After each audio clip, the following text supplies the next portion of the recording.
Carpathia received Titanic's distress signal at 12:20 a.m., April 15, 1912. She was 58 miles away, a distance that absolutely could not be covered in less than 4 hours.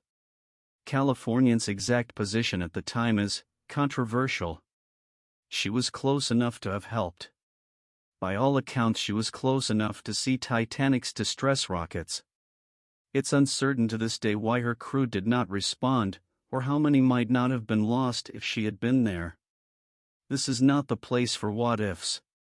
This is about what was done.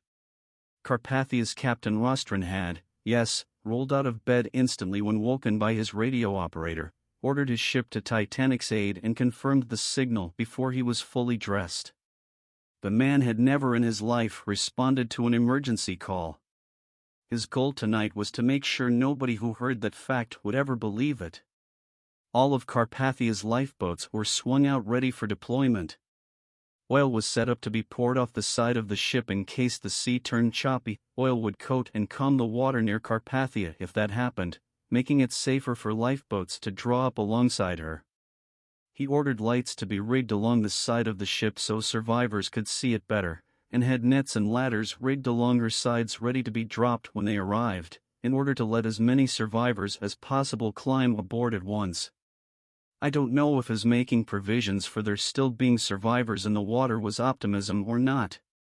I think he knew they were never going to get there in time for that. I think he did it anyway because, God, you have to hope. Carpathia had 3 dining rooms, which were immediately converted into triage and first aid stations. Each had a doctor assigned to it. Hot soup, coffee, and tea were prepared in bulk in each dining room, and blankets and warm clothes were collected to be ready to hand out. By this time, many of the passengers were awake. Prepping a ship for disaster relief isn't quiet, and all of them stepped up to help, many donating their own clothes and blankets. And then he did something I tend to refer to as diverting all power from life support. Here's the thing about steamships, they run on steam. Shocking, I know, but that steam powers everything on the ship, and right now, Carpathia needed power. So Rostron turned off hot water and central heating, which bled valuable steam power to everywhere but the dining rooms, which, of course, were being used to make hot drinks and receive survivors. He woke up all the engineers, all the stokers and firemen, diverted all that steam back into the engines, and asked his ship to go as fast as she possibly could. And when she'd done that, he asked her to go faster. I need you to understand that you simply can't push a ship very far past its top speed. Pushing that much sheer tonnage through the water becomes harder with each extra knot past the speed it was designed for. Pushing a ship past its rated speed is not only reckless, it's difficult to maneuver, but it puts an incredible amount of strain on the engines. Ships are not designed to exceed their top speed by even 1 knot.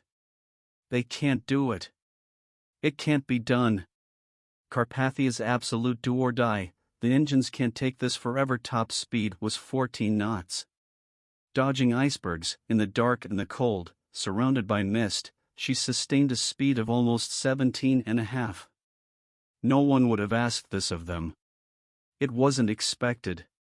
They were almost 60 miles away, with icebergs in their path. They had a responsibility to respond. They did not have a responsibility to do the impossible and do it well. No one would have faulted them for taking more time to confirm the severity of the issue. No one would have blamed them for a slow and cautious approach. No one but themselves. They damn near broke the laws of physics, galloping north headlong into the dark in the desperate hope that if they could shave an hour, half an hour, 5 minutes off their arrival time, maybe for one more person those 5 minutes would make the difference.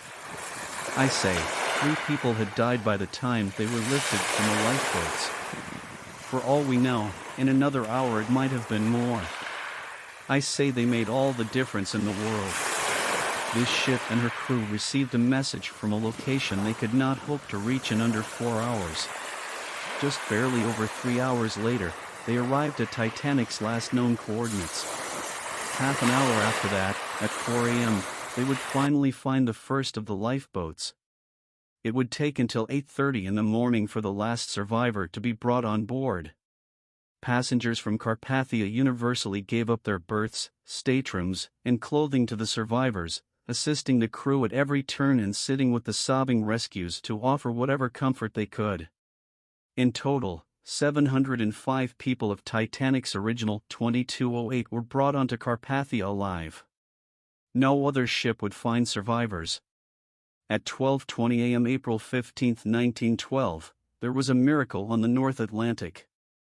And it happened because a group of humans, some of them strangers, many of them only passengers on a small and unimpressive steam liner, looked at each other and decided, I cannot live with myself if I do anything less. I think the least we can do is remember them for it.